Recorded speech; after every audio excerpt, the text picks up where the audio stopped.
Les tableaux qui parlent, une série de podcasts par Francis Rousseau. Jean-Léon Gérôme, 1824-1904. Marché romain aux esclaves, 1884. The Walters Art Museum. On remarquera que les deux esclaves dépeints ici, l'un nu et debout, l'autre prostré dans un coin et vêtu d'un drap, sont blancs. Juste observation de la part de Jean-Léon Gérôme, car dans la Rome impériale, en effet, les marchés aux esclaves privilégiaient les esclaves blancs, qui avaient plus de valeur que les esclaves égyptiens, perses ou nubiens. Et oui, on n'était pas très politiquement correct dans le monde antique.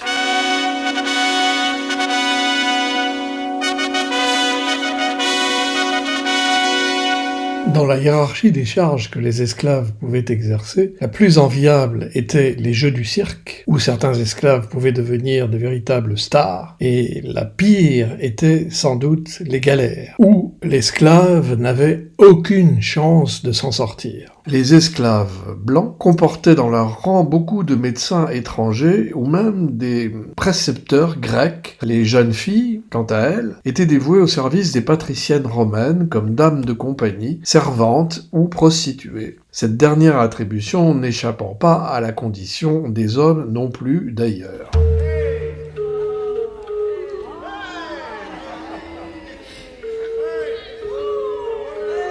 Il y avait 1000 façons de devenir esclave dans le monde antique. La plus courante était par naissance. Si des parents étaient esclaves, leurs enfants le devenaient inévitablement à leur tour, et il était très difficile de sortir de cette condition. On pouvait devenir esclave aussi pour des dettes. Un père, dans la loi romaine, pouvait ainsi vendre son fils ou sa fille pour purger une créance. Un enfant abandonné, et que l'on recueillait, pouvait aussi devenir de facto une monnaie d'échange et un esclave.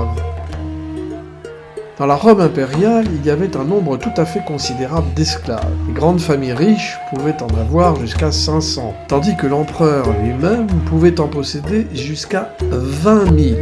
Le statut social et la fortune d'un citoyen romain se mesuraient ainsi au nombre d'esclaves de sa maison. Le prix des esclaves varia beaucoup selon les époques et les lieux, la personnalité même et l'origine ethnique. Il y avait à Rome plusieurs marchés aux esclaves, très organisés et basés sur le système de la vente aux enchères. Le plus célèbre de ces marchés se tenait au sud du forum, près du temple de Castor et Pollux.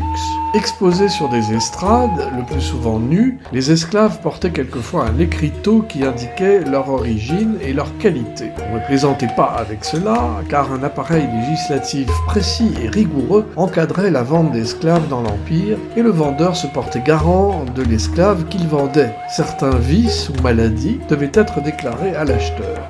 Selon Horace, dans ses épîtres, dont ce tableau de Jérôme semble être la parfaite illustration, voici le discours idéal utilisé pour vendre un esclave.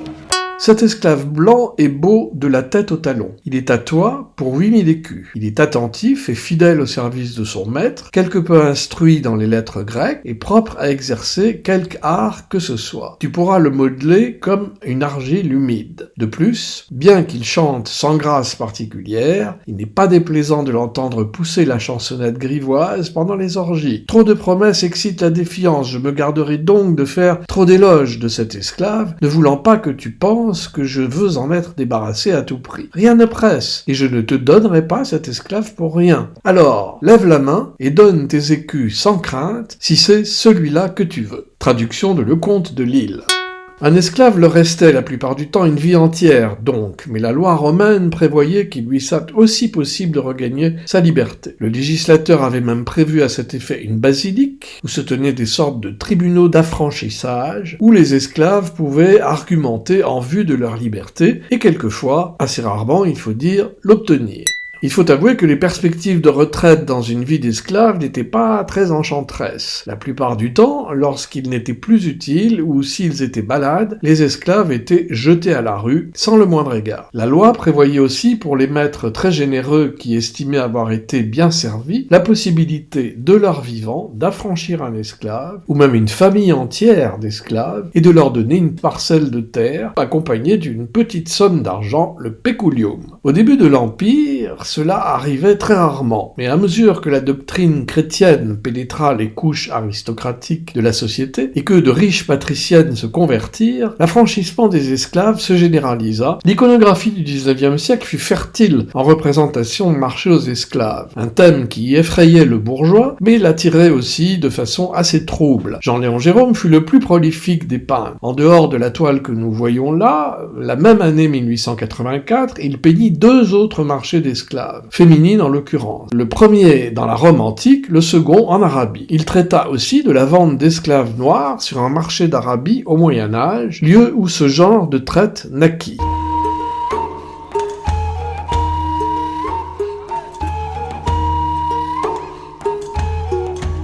Le voyageur Al-Yacoubi mentionne au IXe siècle un marché à Zaouïla, une ville en actuelle Libye, qui exportait des esclaves noirs. Les esclaves venaient des régions bordant le lac Tchad. Ce type de traite fut la plus dure de la triste histoire de l'esclavage, car elle ne comportait aucune possibilité d'affranchissement et condamnait de fait l'homme réduit à cette condition à une vie et à une mort particulièrement cruelle et dégradante.